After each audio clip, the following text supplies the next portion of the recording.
The Ten Commandments and Moses and the Ants, Part 6 of 13, on Between Master and Disciples, given in English on April 15, 2021.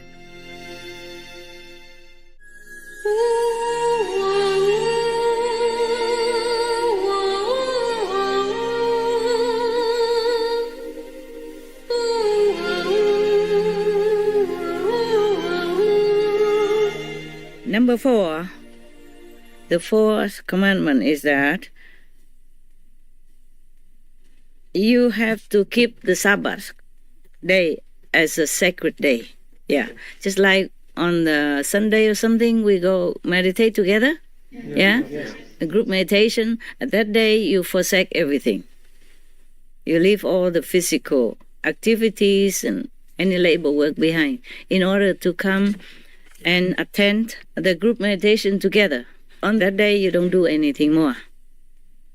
That's what God commands. He say, you work 6 days. And during these 6 days, you do everything that you need to do, in your physical environment and activities. But on the 7th day, they call it Sabbath in the Bible. On the 7th day, that is the day that you worship God. And on that day, you and anyone who stays with you should not do any labor work or physical work. Because in 6 days, God created heaven and earth and oceans and all the things that are existing on earth and in the ocean, etc., or in heaven, like stars and stuff, moon, sun. And then on the 7th day, God blessed the Sabbath and made it holy. The 7th day is a holy day. Maybe that's why we call the end of the week Sunday. Yes. Or in Chinese and Vietnamese, I don't know about other countries, but in Chinese, Vietnamese, we call that the Day of God. Jin Chỉ Thiên. Thiên means sky, also means God.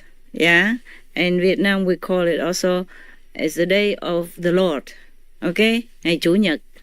Okay? Chủ nhật hay Chúa nhật is the same, meaning the day of the Lord, of our Master, of the Lord. Maybe that's why. So that day, Jin Chỉ Thiên means Sunday, is a holy day, is a blessed day, is a sacred day. So in that day, God told his worshippers at that time not to do any physical work, but to worship God only. Sunday mostly we go for meditation. Yes. And now we still do that, but we do it every day. Normally, God doesn't mean you only do it that day, meaning that you gather together that day to do it. Like a group meditation that we do every Sunday, remember? Yes. And now we do it more. And every day we do our homework at home. We meditate individually or with family members or with a small group of fellow disciples. But Sunday we group together in the ashram. Remember that? Yes? So that's what God even say that before nowadays. But that's normal. It just becomes normal like that. Because in this world, Sunday, mostly people don't work anyway. So they get together and worship God, or they go to the church still. You see, tradition still that you go to the church on Sunday. Sun means heaven also. That's why they say Sunday. Because the sun symbolizes God. In Vietnam or in other countries, they call it heaven, the sky. You see what I'm saying?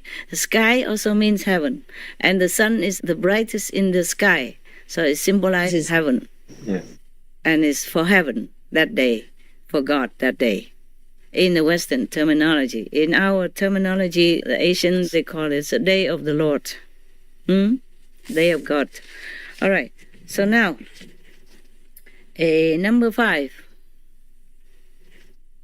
You have to respect your father and your mother. so that your day will be also extended on earth.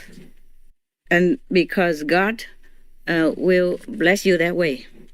In China or in Vietnam, we say, if you respect the elderly, you will live a longer life. You will live longer life. Yeah, this is similar to what God's saying here. Huh? If you respect your parents and take care of them, then you will be blessed to have a longer life on earth. Number 6, you will not kill. Number 7, you will not have sexual misconduct.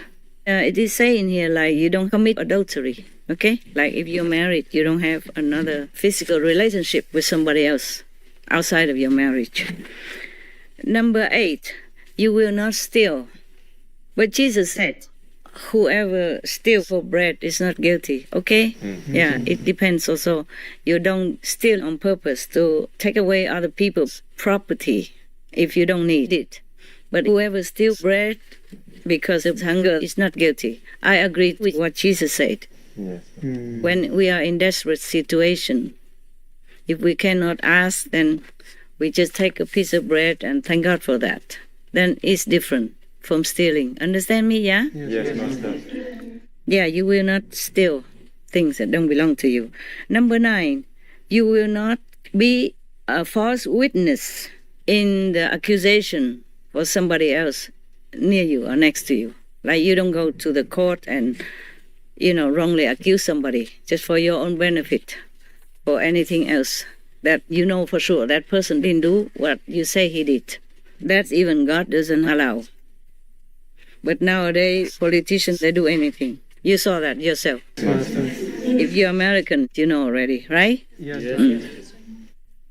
Number 10, you will not envy the property of your neighbors, yeah, or the wife of someone that near you or you know, or any of the servants of that person that you know, or any of the animals of that person, the person that you know, or anything at all of the other persons, of your neighbor or somebody that you know, that you envy, you're jealous of, and you want them for yourself. Should not do that. Actually, this also should be in stealing, right? Yeah, same, but maybe not. Maybe not. Stealing is more physical, like you go and take something. But this is even not envy, not wanting the things that belong to others. Yeah? Actually, stealing food is a small step. It's not much. When he's poor and hungry or steals for his family or somebody in need, it's not too bad. I don't condemn that. If they need it, it's different. Okay, huh? Yeah. Yes, but some people steal big, They steal people's land, people's country, people's properties, people's reputations, people's, success. All this is worse than small things. Do you hear what I'm saying? Yes. And that including those politicians who did everything possible, but not properly, not appropriately, in order to harm the opponent or to climb on top of the opponent in order to get the power in the wrong way, not honestly. You know it already, yeah? Yes, Master. In different countries we have that. So now you have enough. You know already the 10 commandments. You all right?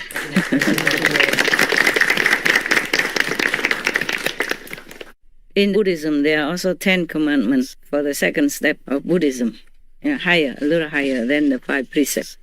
But almost similar, I think, almost similar. It boils out to the 5 precepts. If you keep the 5 precepts well, that includes many things already. Everything else is just more detailed.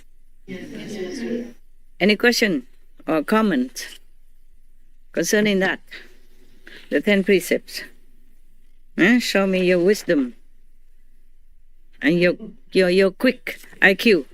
If a person of Christian faith lives their life by going to church every Sunday and living a regular life, married with children, and keeping the 10 Commandments very well, then how is their spiritual progression into their next life compared to, say, finding an enlightened master and getting initiation?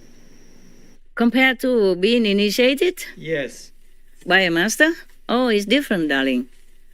Initiated by the master, you get enlightened, you contact with heaven daily, and you go up to heaven for sure if you continue meditation and keep the precept as well.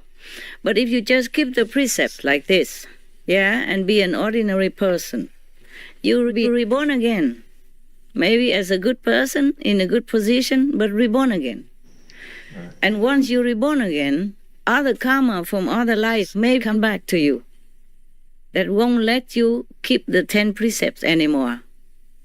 You will not be in a position to keep yourself upright and virtuous. You understand now? Yes. Because this word, according to the sage of China, they say this word is a big dye-in tub, meaning everybody, affect each other and pollute each other and dye in each other similar color, blackness. Okay? So very easy to fall again. Because you have different karma to be reincarnated in different lifetimes as a different person or different being. This lifetime maybe is your period of good karma. Yes.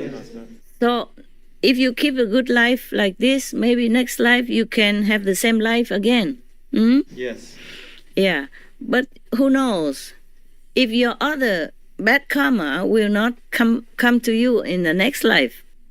Next life, you never know if you will be born in such a good situation and associate with good people or be with good friends who can remind you of virtues and moral upright lifestyle again. Okay? Yes. Even the Buddha, in some former lives, he had done something wrong because of the different background, because the different situation, different associations. It is too cruel. I don't want to talk about it. Okay? Yes. But he had to be blind one time. Somebody had to pluck his eyes. Yes, it was very gruesome. This life is like that.